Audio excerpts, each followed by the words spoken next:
Olá, pessoal. Estamos aqui no segundo episódio da quinta temporada do Vitamina B, nosso podcast, e tratando nessa temporada do assunto Mindfulness. Eu sou Júlio Adams, sou professor de Teologia Prática, coordenador do Centro Beatitude. Agora eu? Agora é você. Eu estava tão concentrado falando. Ele estava praticando Mindfulness. Eu estava aqui só assim, nada. Daí que ele decorou um texto assim, e foi numa linha reta e não parou mais. Tu te assustou, né? É que eu tô dias treinando. Tá treinando? Mentira, nem tá nada. Então tá. Meu nome é Clairton, sou psicólogo, coordeno também o Centro Beatitude aí junto com um colega meu que tá aqui do meu lado. Não vou mencionar o nome, que ele já se apresentou hoje. Então é esse baixinho aqui. Então aí a gente vai falar um pouquinho mais sobre o Mind. O que a gente vai falar do Mind agora? Isso, nesse episódio nós pensamos em falar um pouco do onde o Mindfulness é usado. A gente falou já, e eu acho que é importante retomar aqui que o Mindfulness ele veio para o Ocidente como uma forma de redução de estresse, uma técnica de redução de estresse. Então ele já veio lá dentro da área da saúde, né? Uhum. Mas hoje ele é usado em várias áreas e a gente quer falar um pouquinho desses usos que é feito. E você, Clairton, que é psicólogo cognitivo comportamental... É verdade, sou mesmo. É verdade, né? É verdade, sou mesmo. Como é que o Mindfulness entra aí? Todo psicólogo usa Mindfulness? Ou todo psicólogo cognitivo comportamental usa Mindfulness? Me explica isso aí, porque eu nunca entendi isso direito, né? Meu Deus, já tá andando comigo há 25 anos e não entendeu? Como assim? Não, mas independente da linha teórica, né, cognitivo comportamental, psicanalista, humanista, enfim, das outras linhas da psicologia, a gente já tem um consenso, assim, entre nós psicólogos que é indiscutível a prática de Mind dentro da clínica psicológica, né? Junto com o atendimento ao paciente, ou até em grupos, enfim. Porque o Mind, ele é uma ferramenta que ele, primeiro, tem que ser usado comigo mesmo. Uhum. Né? Eu não posso obrigar a pessoa a fazer Mind. Mas eu posso, independente da pessoa, estar Mind.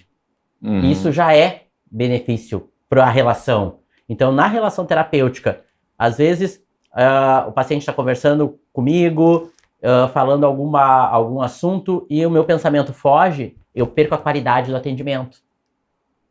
Porque eu deixo escapar alguma coisa. E é assim que o nosso cérebro funciona. A gente é treinado e tem técnicas para ficar 100% focado na fala do paciente. Mas acontece às vezes de fugir um pensamento, daqui a pouco ele fala alguma coisa e dá um gatilho e o meu pensamento vai lá, daqui a pouco volta, daqui a pouco eu já passei por isso parecido com outro paciente que está com a mesma situação. A cabeça começa a conversar, parece que está todo mundo ali numa reunião conversando, e aí perde qualidade no atendimento. Então, quando a gente fala de Mind na nossa prática profissional, é extremamente, a gente diz que é a ferramenta base. Eu acho que na formação o Mind tem que ser a base para ser um bom psicólogo, uma boa prática da psicologia, para não deixar se perder esse aqui e agora, né? Independente, daí o Júlio fala da cognitivo comportamental, não necessariamente, né? Uhum. E a gente vai falar um pouco das outras áreas que a gente trabalha Mind. Outros profissionais também estão interessados em praticar o Mind na sua prática clínica. Por exemplo, vou pegar aí... tem uma amiga da minha esposa que é esteticista e ela disse, olha, interessante né, esse tal de Mind, né, esse tal de Mindfulness aí, né, e é a mesma coisa, ela lida com pessoas e ela tem que estar atenta no momento presente, não pode deixar as emoções à flor da pele, porque pode errar, então ela achou interessante e aí começou a Muito legal. Vim para perto do Mind, assim, tentar sacar o que é isso, como faz isso. Isso. Então, a área da saúde parece assim uma área que desde a sua origem, né, do uso, acabou sendo uma das áreas que se interessou muito por Mindfulness. E aí a psicologia vai ser essa outra área. Eu na no meu conhecimento, assim, de leitura e de muita conversa, né, contigo sobre mindfulness, a impressão que me dá é que a psicologia no Brasil, pelo menos, assim, é quem tem mais usado mindfulness. Mas a gente tem descoberto cada vez mais e tem muita coisa escrita que a área de educação, por exemplo, tem usado mindfulness. A gente andou lendo que países como a Inglaterra, por exemplo, colocaram mindfulness no currículo das crianças, né? Então, é um exercício, uma prática tão importante para fazer isso que você falou ali da esteticista, né? Que ela consegue estar presente, que outras áreas têm utilizado, né? Trazido essa técnica para dentro da sua área. Então, crianças, adolescentes têm praticado mindfulness. Nós mesmos trabalhamos aqui numa escola, né, na Serra Gaúcha, trabalhamos com professores durante 2 anos. Formação de professores. Formação de professores com técnicas de mindfulness e espiritualidade, ali não era só mindfulness. E era muito interessante porque ia bem nesse sentido, assim, primeiro o professor aprendia, o professor usava para si, exercitava. E aí depois eles levavam isso para a sala de aula e os resultados são muito interessantes, né? Realmente muito interessantes. Eles escolheram resultados. Escolheram resultados, exatamente. Ao longo isso eu desses acho 2 anos sensacional. deu para ver assim, o resultado e eles trazendo as experiências. Mas isso que é interessante, pessoal. O Mind, eu vou sempre abreviar, tá? Mind fica mais fácil. O Mindfulness. Mas o Mind, ele não é só uma meditação. Eu vejo muitas escolas e professores e pessoas que não têm um conhecimento aprofundado sobre o tema, fazendo só a pessoa ficar sentada com as pernas cruzadas e respirando, né? Isso não é mind. Isso é a pessoa sentada com as pernas cruzadas. Isso até pode respirando. ser uma meditação, né? Uma meditação, mas não mindfulness. Eu diria que é só uma pessoa sentada com as pernas cruzadas respirando. Agora, se ela dá um sentido para aquilo, aí pode ser uma meditação. Ótimo. Agora, se ela observa o que ela está fazendo e não dando sentido, mas entendendo aquilo, aí eu chamaria de mind. É um processo diferente. Não é só eu vou ficar sentar na frente da, sei lá, na frente de uma árvore e vou ficar ali respirando. O que está fazendo mind? Não, tá sentado na frente de uma árvore respirando. Isso qualquer pessoa consegue fazer. Mind é uma técnica e ela precisa ter toda uma elaboração, um entendimento antes de tu fazer. Então, não é uma informação, é um conhecimento. Isso. Tem um propósito, né? Você faz isso conscientemente como algo que vai te ajudar a estar presente no momento presente, sem julgamento, acolhendo, aberto à experiência. E essa é a ideia, né? Essa é a ideia do Mindfulness. E o que acontece na educação é que quando a gente lida com crianças, adolescentes pode ser também, mas crianças e adolescentes, ali início da adolescência, enfim, o Mind guiado, meditação guiada, ele não é o mais indicado. Porque o cérebro ainda está muito imaturo, precisa de muitas conexões para ficar paradinho, fazendo o movimento que o mediador está falando para fazer. Então a gente consegue fazer o Mind com criança e adolescente, que é uma meditação do corpo, é uma técnica mais voltada para coisas palpáveis, materiais, concretas. E isso facilita a visualização da criança. Ela consegue carregar o mind, ela consegue cheirar o mind, ela consegue sentir a textura do mind. Essa é a diferença de um profissional que conhece a técnica, conhece todo o conceito e faz essas brincadeiras que trazem benefícios para aquele tipo de público. Porque se tu forçar uma criança a ficar ali mais que 3, 4 minutos focada, prestando atenção na respiração, 1 minuto depois ela já nem sabe o que ela está fazendo sentada mais ali. Isso. Porque isso é muito estranho para uma criança, né? Prestar atenção na respiração isso é uma coisa muito, muito cognitiva, né? A gente tem que ter essa compreensão. E uma criança, ela respira simplesmente. Então, precisa vai trazer benefícios, parar e respirar, claro. Claro, mas vai ser difícil, né? Muito mais difícil. É difícil para um adulto prestar atenção na sua respiração, que é algo muito interessante, né? Porque a gente respira o tempo todo. Se a gente não respirar, a gente está morto, né? A gente morre. A gente respira o tempo todo. E o Mindfulness vai usar justamente a respiração como uma âncora. Uma âncora. No sentido, não é para mudar a respiração ou alterar a respiração, é simplesmente usar a respiração como uma âncora para nos ajudar a estar presente no momento presente. E eu diria a respiração e a emoção também, não é alterar a emoção que tu está sentindo. Ah, tá sentindo raiva, agora vai meditar para se acalmar.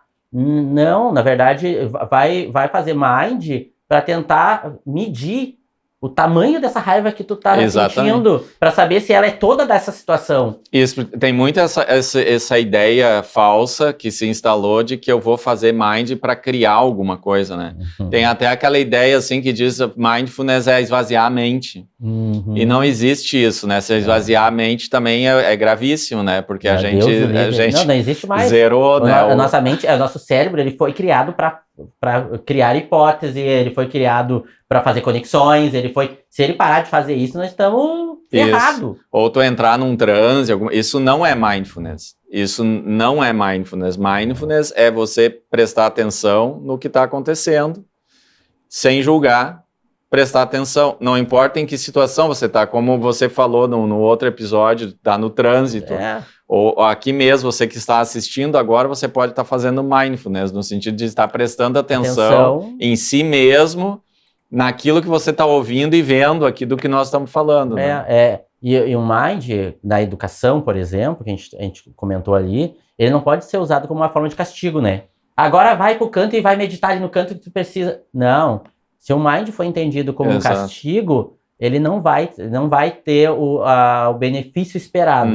Então tem que ter esse cuidado de como usar essas ferramentas, como a pessoa que domina esse conhecimento vai usar essa ferramenta, principalmente com criança e adolescente.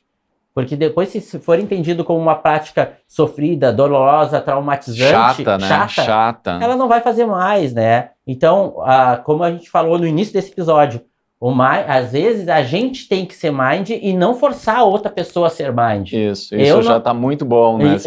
Se eu não me contaminar com, por exemplo, aquele estresse que está rolando no ambiente, se eu saber separar que aquele estresse é daquele ambiente e o meu estresse é outro, totalmente diferente, não saber medir, observar, ser amigo disso, né? Não brigar com isso, faz com que eu entenda melhor eu primeiro e depois a situação. Exato. Eu lembro de uma professora que fez uma formação conosco, uma professora de educação básica, e ela disse que depois que ela fez a formação, ela se deu conta que ela, em anos, era quase assim, 20 anos de docência, ela nunca tinha prestado atenção nela como professora. E que depois que ela fez isso, num dia lá dando aula, ela começou a se observar e prestar atenção nela como professora naquele momento, e que isso foi extremamente revolucionário na vida dela, porque ela fez algo, ela olhou de uma outra perspectiva toda a prática e sem julgamento. Ela disse que teve que mudar muita coisa, porque ela era muito gritona. Porque ela era muito... cobrava muitos alunos, porque ela olhava o que estava demandando, mas ela não olhava como ela colocava essa demanda para fora. Exatamente. Como ela cobrava essa demanda. E ela disse, nossa, a forma que eu cobrava deixava as crianças mais agitadas ou mais preocupadas do que se eu não cobrasse. Então, ela conseguiu perceber nesse movimento, porque ela não parou o mundo para observar, ela, no meio desse movimento todo, ela conseguiu observar isso e entregar para as crianças a demanda de uma forma mais compassiva, mais cuidadosa. E as crianças responderam da mesma forma daí. Muito legal. E, bom, a gente falou aqui a saúde, a psicologia, a educação, e eu diria assim, Clairton, que, não sei se você concorda, que a outra área que se interessa muito por mindfulness... Não sei, fala aí, deixa eu ver. Vamos ver. É a área, a área corporativa, né, da gestão. Os empresários estão interessados pelo mindfulness, e tem muitos estudos, então como que pode ser trabalhado? Sabe que nos Estados Unidos eles tomaram conta, né? O Mind entrou dentro das empresas de uma forma até meio torta, assim, Porque como era para a pessoa se sentir melhor, mais atenta, então, opa, vou atrás o Mind para cá que eles vão produzir mais, que eu vou ficar mais focado. Isso. Então ficou muito, no início, assim, ficou meio torto o Mind dentro do corporativismo, porque eles queriam alto rendimento dos profissionais, muita atenção, e aí viu que, opa, peraí, não é por aí, pessoal. Mas ele teve esse viés aí, sim. Mas hoje, não, porque eles entendem que um funcionário que é mais atento com as suas coisas, é mais atento nas suas relações, mais atento com o ambiente que ele está vivendo, opa, isso faz toda a diferença nos resultados finais. Sim, porque a pessoa vai estar muito mais presente naquilo que ela faz, né? Muito mais consciente. Não é para ter um alto rendimento, mas é para ter uma qualidade. Exatamente. Uma qualidade, não precisa produzir mais, mas tu consegue produzir melhor porque tu tá se sentindo bem. Tu sabe o que é teu, o que é do outro, o que é do chefe, o que é da empresa, né? Das cobranças, das competências. Fica tudo muito mais claro. Exato. Clareza das coisas. E nós estamos terminando aqui o nosso segundo episódio, então fiquem aí conosco, porque tem outros, Cleir, tem outros que a gente pode falar, continuar falando, então nos outros episódios aí nós vamos trabalhar outros aspectos. Sigam aí e até a próxima.